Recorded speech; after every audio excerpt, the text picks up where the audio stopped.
ஓம் சக்தி தாயே போற்றி. நீ நல்லது நினைத்தால் இந்த தாயின் ஆசீர்வாதத்தில் உனக்கு நல்லது மட்டுமே நடக்கும். என் அன்பு குழந்தையே, இந்த பதிவானது உன்னுடைய வாழ்க்கையை மாற்ற வந்திருக்கின்றது. யார் இந்த வாக்கினை முழுவதுமாக கேட்கின்றார்களோ அவர்கள் வாழ்க்கை மாறப்போகின்றது. இந்த நிமிடத்திலிருந்து அவர்களினுடைய கஷ்டம் விலகப் போகின்றது. அவர்களினுடைய கர்ம வினைகளும் விலகப் போகின்றது. அவர்களினுடைய வாழ்க்கையில் ஒரு நல்ல செய்தி கண்டிப்பாக 24 மணி நேரத்தில் நிச்சயமாக நடக்கும். அதனால் இப்பேற்பட்ட இந்த பதிவை நீ தவற விடுவதும் பயன்படுத்தி கொள்வதும் உன்னுடைய கைகளில்தான் இருக்கின்றது. இதை உன் அம்மா உன்னுடைய கரங்களிலும் உன்னுடைய எண்ணத்திலும் நான் ஒப்படைக்கின்றேன்.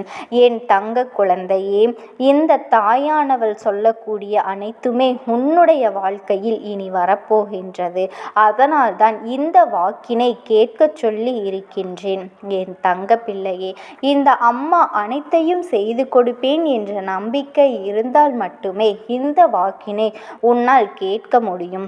அது மட்டும் இல்லாமல் உனக்கு அனைத்தும் முழுமையாக நடக்கும். என் மேல் நம்பிக்கை இல்லாமல் அவநம்பிக்கை உண்டு என்றால் இந்த பதிவினை நீ கேட்டால் மட்டும் உன் வாழ்க்கை மாறிவிடுமா என்று அலட்சியமாக நினைப்பவர்களுக்கு அவர்கள் எண்ணம் போலவே வாழ்க்கை அமையும். அவர்கள் எண்ணம் போலவே எல்லாம் நடக்கும். ஆனால் ஒரு சில தங்க பிள்ளைகள் என் மீது உண்மையான அன்பு கொண்டிருக்கின்றார்கள், என் மீது உண்மையான பாசத்தை பொழிகின்றார்கள். அவர்களுக்குத்தான் இந்த அம்மாவினுடைய வாக்கு என்பதை தெரியப்படுத்துகின்றேன். அதனால் என்னுடைய வாழ்க்கையினை கேட்க தயாராக இருக்கக்கூடிய என் தங்க பிள்ளைகள் ஓம் சக்தி தாயே போற்றி போற்றி என்று எனக்காக ஒரு மனதார நீ வேண்டிக்கொள். எத்தனை தங்க பிள்ளைகள் மனதார வேண்டிக்கிறீர்களோ அத்தனை பேருக்கும் இன்று இவர்கள் எனக்காக அவர்கள் ஏற்றக்கூடிய தீபத்தில் காட்சி கொடுப்பேன். இது என்னுடைய சத்திய வாக்கு. என் தங்க பிள்ளைகளில் சிலர் அதிகமாக அழுகின்றார்கள். காரணம் என்னவென்றால் ஒரு சில நபர்களால் என் பிள்ளைகள் ஏமாற்றம் அடைந்திருக்கின்றார்கள். இந்த ஏமாற்றத்தை தாங்கிக் கொள்ள முடியாமல் என் வாழ்க்கையில் மட்டும் ஏன் இப்படிப்பட்ட சோதனைகள் எல்லாம் நடந்து கொண்டிருக்கின்றது, இவர்களை எல்லாம் நம்பி இவ்வளவு நாட்கள் ஏமாந்து விட்டேனே. ஆரம்ப காலகட்டத்தில் என்னுடைய வாழ்க்கை என்ற பொறுப்பை அவர்களிடத்திலே நான் ஒப்படைத்தேன். ஆனால் அவரும் என்னுடைய வாழ்க்கையை பொறுப்பாக பார்த்து கொள்வேன் என்று அவ்வளவு அன்பான வார்த்தைகளை பேசினார்கள். இப்பொழுது ஒரு சில நபரால் என்னுடைய வாழ்க்கையே தலைகீழாக மாறிவிட்டது. இப்போது ஒரு சில நபரால் என்னுடைய உறவானது என்னிடத்திலே இல்லை. என் தங்க பிள்ளையே, ஏமாற்றத்தை தாங்கிக் கொள்ள முடியாமலும் உறவு பிரிதலை தாங்கிக் கொள்ள முடியாமலும் ஒவ்வொரு நாட்களும் தங்கமே நீ மனதிற்குள் குமரி அழுது கொண்டிருக்கின்றாய் அல்லவா? என் அன்பு பிள்ளையே, இதற்காக இந்த அம்மா ஒரு முடிவினை நான் எடுத்து விட்டேன். நீ முழுமையாக ஒரு உறவை நேசித்து விட்டாய் என்றால் அவர்கள்தான் வேண்டும் என்று இப்பொழுது நீ அழுது கொண்டிருக்கின்றாய். அதனால் அம்மா உனக்காக ஒரு முடிவினை நான் எடுத்து விட்டேன். என் தங்க பிள்ளையே, நீ கேட்ட வாழ்க்கையை உனக்கு கொடுக்கலாம் என்று முடிவு செய்திருக்கின்றேன். ஆனால் என் தங்க பிள்ளை, இதற்காக ஒரு சிறு காரியத்தை எனக்காக செய்ய வேண்டி இருக்கின்றது. அது என்ன தெரியுமா? அம்மா சொல்வதை நீ கவனமாக கேட்க வேண்டும். முதலில் நீ தைரியமாகவும் இருக்க வேண்டும். அழக்கூடாது, எதற்காகவும் அழக்கூடாது. மனதளவில் உடைந்து நொறுங்கி போய் இருக்கின்றாய். ஒவ்வொரு தருணமும் அம்மா என் வாழ்க்கை மாறாது போலவே, அப்பனே என் அம்மா வாழ்க்கையில் நல்லது நடக்காதா, என் வாழ்க்கையை மரண வழியோடு நான் தனிமையில் இதை அனுபவித்து கொண்டிருக்கின்றேன், இந்த துன்பங்கள் எனக்கு எதுவுமே மாறாதா என்று எப்பொழுதும் நீ புலம்பிக் கொண்டிருக்கின்றாய் அல்லவா? என் அன்பு பிள்ளையே, அப்படி உன்னுடைய நாவினால் நீ ஒரு பொழுதும் இனி சொல்லக்கூடாது. நீ என்ன சொல்கின்றாயோ அதுதான் உன்னுடைய வாழ்க்கையிலும் நடக்கும். என் தங்க குழந்தையே, இனி ஒரு பொழுதும் எதிர்மறையாக நீ நினைக்கவும் கூடாது. எதிர்மறையான வார்த்தைகளையும் உனக்குள்ளே பேசிக்கொள்ளவும் கூடாது. முதலில் நீ இது போன்று புலம்புவதை எல்லாம் நிறுத்தி கொள்ள வேண்டும். இன்றிலிருந்து நீ ஒரு முடிவை உறுதியாக எடுத்துக்கொள்ள வேண்டும். இந்த அம்மா உனக்கு இதனை சத்திய வாக்காக நான் சொல்கின்றேன். இன்றைய தினத்திலிருந்து எண்ணி ஒரு வாரத்திற்கு அதிகாலையிலும் அல்லது மாலை நேரத்திலும் என்னை வழிபடும் பொழுது நீ இதை உன்னுடைய நாவினால் என்ன சொல்கின்றாயோ அதையே உனக்கு நான் ஒரு வாரத்தில் நான் நடத்தி கொடுப்பேன் என்பதனை நீ முழுமையாக நம்ப வேண்டும். இந்த அம்மா சொல்வதை நீ கவனமாக கேட்டு நீ என்னிடத்தில் என்ன சொல்கின்றாயோ அதை நான் உனக்கு நிச்சயமாக நடத்தி கொடுத்து உன் வாழ்க்கையில் அதை நிரந்தரமாக இருக்கச் செய்வேன் என்பதனை நீ நினைவில் வைத்து கொள்ள வேண்டும்.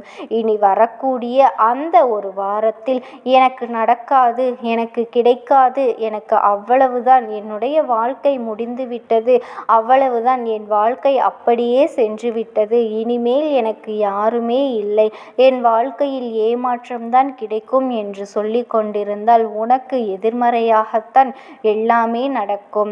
என் வாழ்க்கையில் அவர்கள் வந்துவிட்டார்கள், என் வாழ்க்கை உயரப்போகின்றது, என் வாழ்க்கை வெற்றியாக இருக்க போகின்றது, என் வாழ்க்கை மகிழ்ச்சியாக இருக்க போகின்றது, எனக்கு கடன் பிரச்சனைகள் தீரப்போகின்றது, என் இல்லத்தில் பணம் பெருக போகின்றது, எனக்கு குழந்தை வரம் கிடைக்கப் போகின்றது, அதைப்போல எனக்காக என் உறவு என்னை தேடி வரப்போகின்றது, பேசாத உறவுகள் எல்லாம் நான் தானே என்று பேச வேண்டும் என்று நினைத்த உறவுகள் எல்லாம் பேசப் போகின்றார்கள்.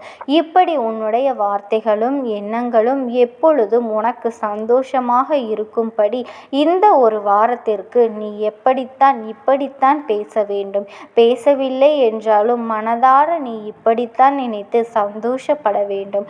அதைத்தான் நான் உனக்கு சத்திய வாக்காக சொல்கின்றேன். என் தங்க குழந்தையே, இதை மட்டும் நீ செய்துவிட்டால் நிச்சயமாக உன் வாழ்க்கையில் நல்லது மட்டும்தான் நடக்கும்.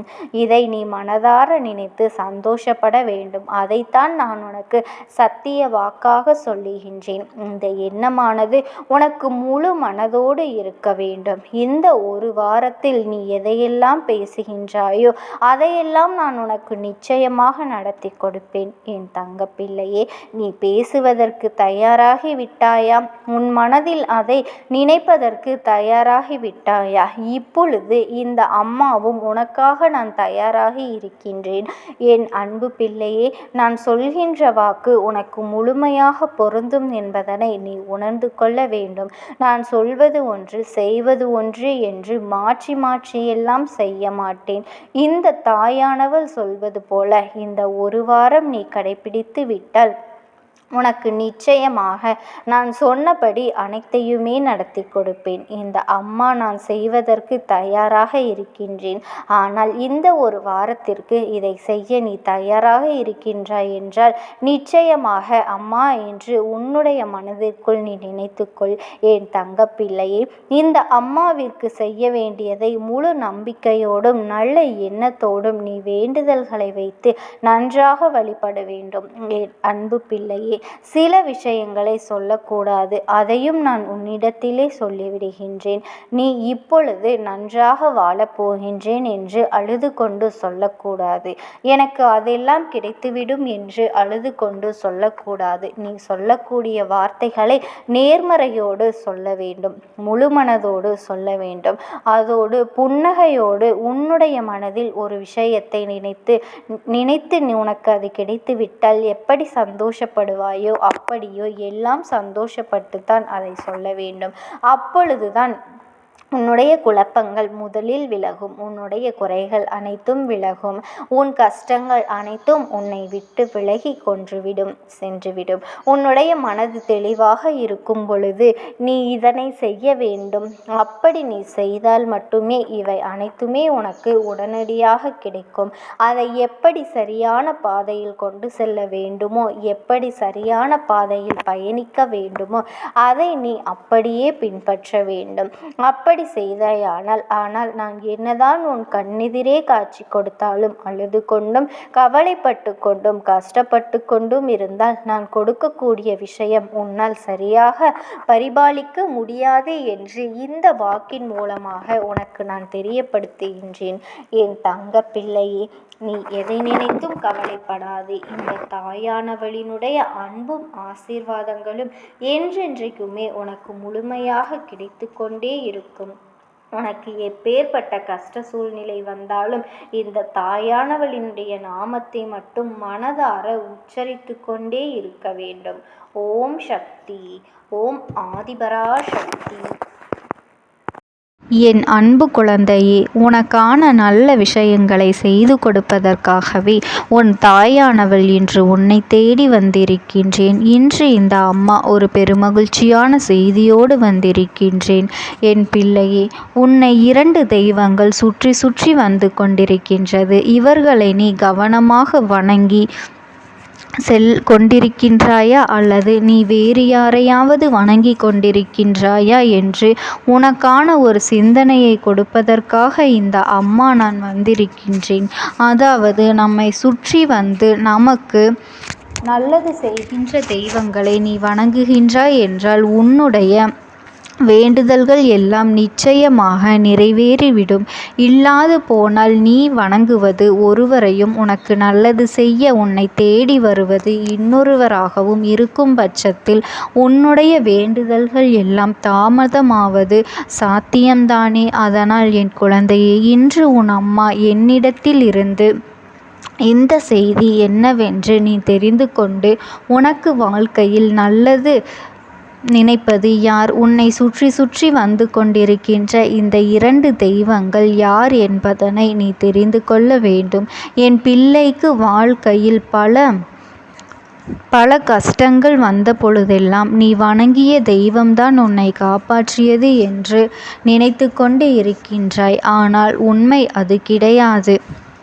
இந்த 2 தெய்வங்களும் உன்னை சுற்றி வருகின்றவர்கள்தான் இதை செய்கின்றார்கள் என்பதனை நீ முதலில் புரிந்து கொள்ள வேண்டும்.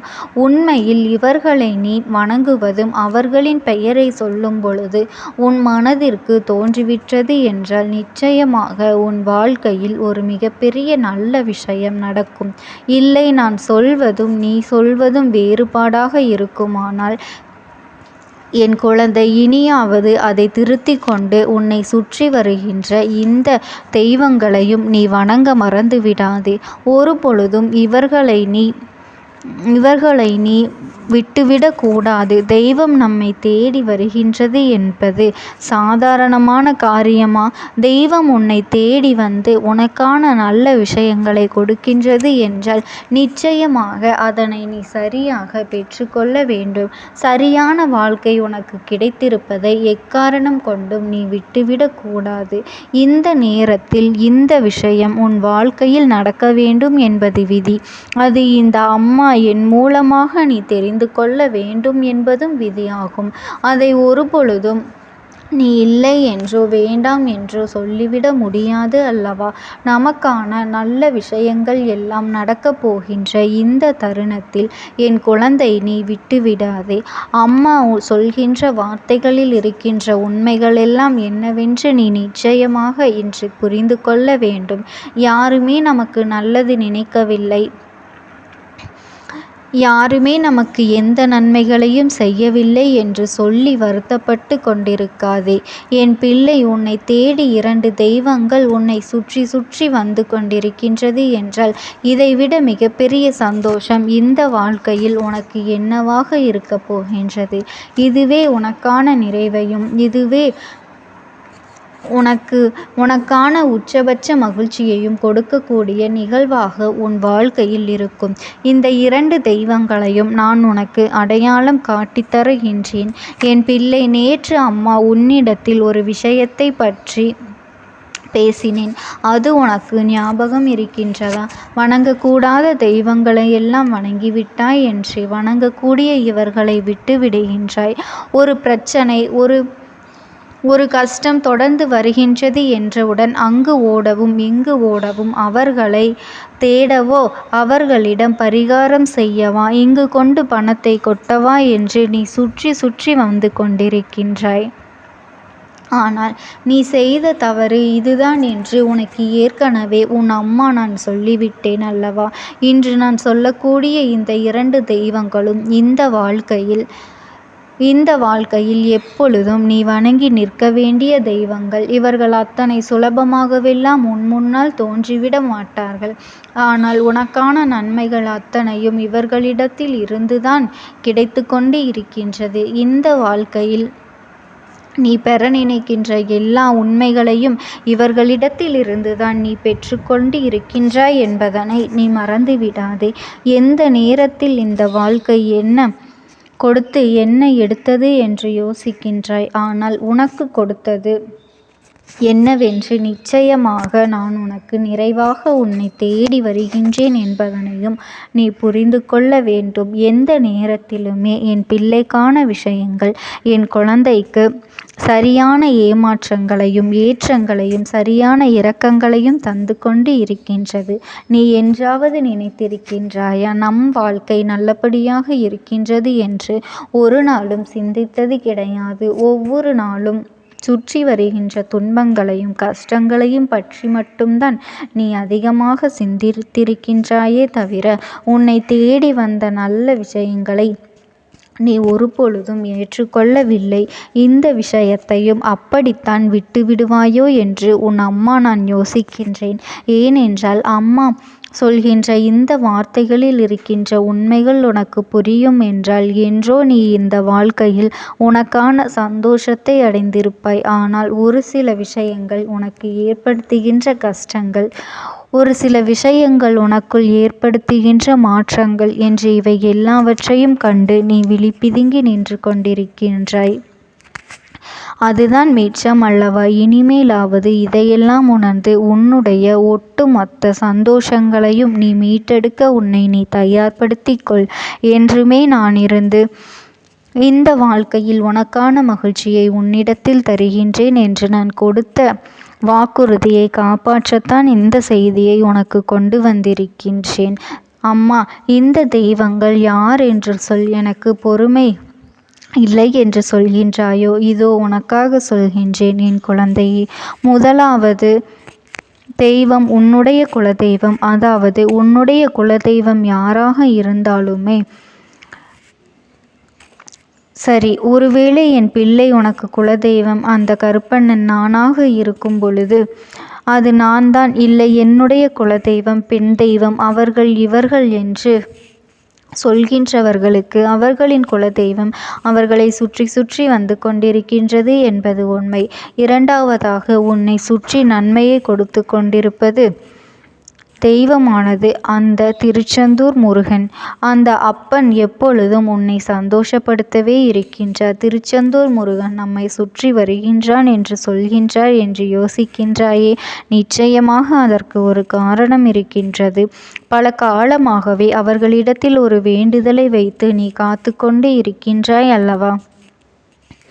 அதுபோல அந்த வாராகி அம்மனும் உனக்கு துணையாக வந்து கொண்டிருக்கின்றது. அவர்கள் உனக்கு துணையாக நிற்கின்றார்கள். உன்னை சுற்றி வந்து கொண்டு இருக்கின்றார்கள். உன்னை சுற்றியெல்லாம் வரவில்லை. ஆனாலும் உன் குலதெய்வமும் இந்த முருகப்பெருமானும் உன்னுடைய வாழ்க்கையில் ஒரு விஷயத்தை உடனடியாக நடத்திவிட வேண்டும் என்று தயாராக இருக்கின்றார்கள். அவர்களினுடைய வாழ்க்கையே உன்னுடைய வாழ்க்கையை சந்தோஷமாக மாற்ற வேண்டும் என்பது மட்டும்தான் அவர்களினுடைய குறிக்கோளாக இருக்கின்றது. என் அன்பு குழந்தையே, நீ எதை நினைத்தும் கவலைப்பட்டு கொண்டிருக்காதே. இந்த தாயானவளினுடைய